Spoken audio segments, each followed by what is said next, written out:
Hello everybody, I hope you're okay. Today I'm going to teach you the differences between these three words: allow, permit, and let. Now they all have very similar meanings and uses, and they all mean the same in Turkish, izin vermek, but we're going to take a look at in what situations we can use them. For example, let's start with allow and permit.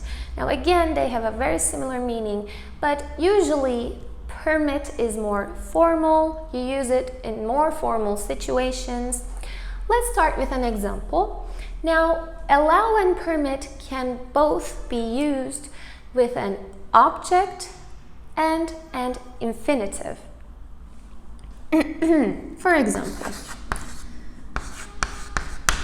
we don't allow or permit people to smoke in here.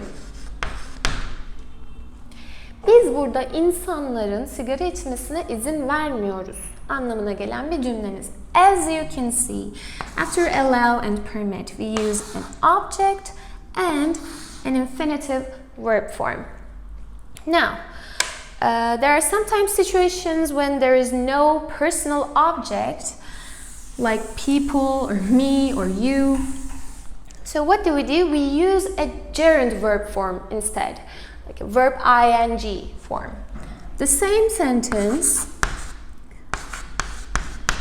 we don't allow or again permit smoking here. As you can see, we don't have a personal subject after allow and permit, so you need to be careful about that. Now, these two words are very common in passive structures, and in passive structures, personal subjects and gerund subjects, I mean verb ing subjects, are both possible. Let's take a look at some examples again. People are not allowed or permitted to smoke in here. So I started with a personal subject, so I continued with an infinitive verb form. But if you start with a gerund subject, for example, smoking is our subject.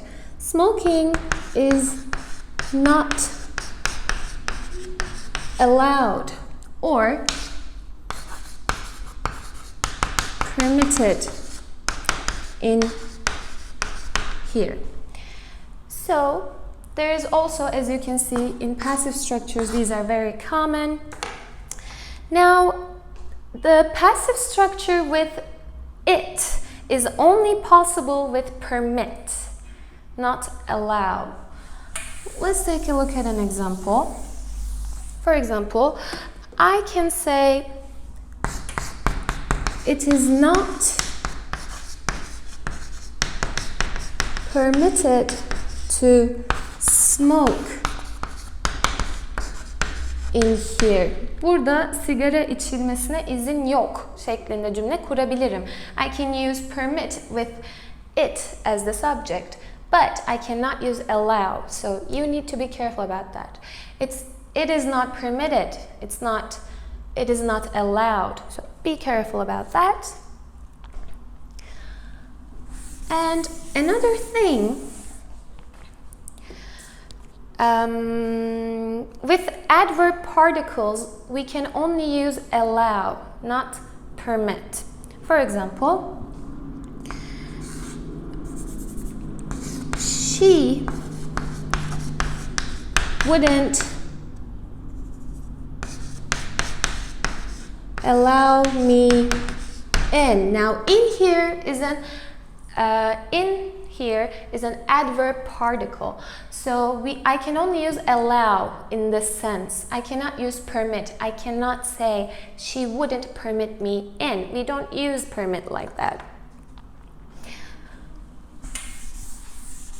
And now let's take a look at let. Now let has the same meaning again, but it's very informal, very friendly. So the least formal of them all. Let is usually followed by an object and an infinitive without to. Yani let'in arkasından genellikle biz bir nesne getirmemiz gerekiyor ve ondan sonra da kelimenin yalın haline to'suz bir şekilde kullanmamız gerekiyor. For example, let me buy you a drink. Burada boşluk olduğunu düşünürsek. Let me buy you a drink. As you can see, let, after that, object, and after that, infinitive without to.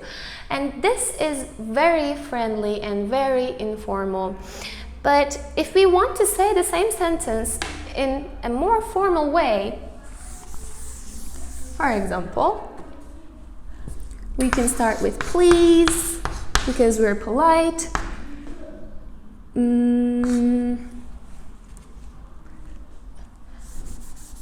I'm sorry. Please allow me to buy you a drink. Now, this is the formal version. Now, let is not normally used in passive structures. For example, I cannot say, I can say, I wasn't allowed in. İçeri girmeme izin verilmedi diyebilirim. Passive. But I cannot say, I wasn't let in. Because again, let is normally not used in passive structures. And also, finally, let can be used with our adverb particles as well. For example,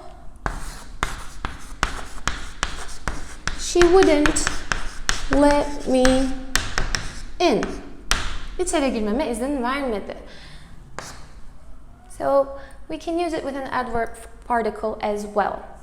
So, yeah, I hope this was useful for you. That's it for today.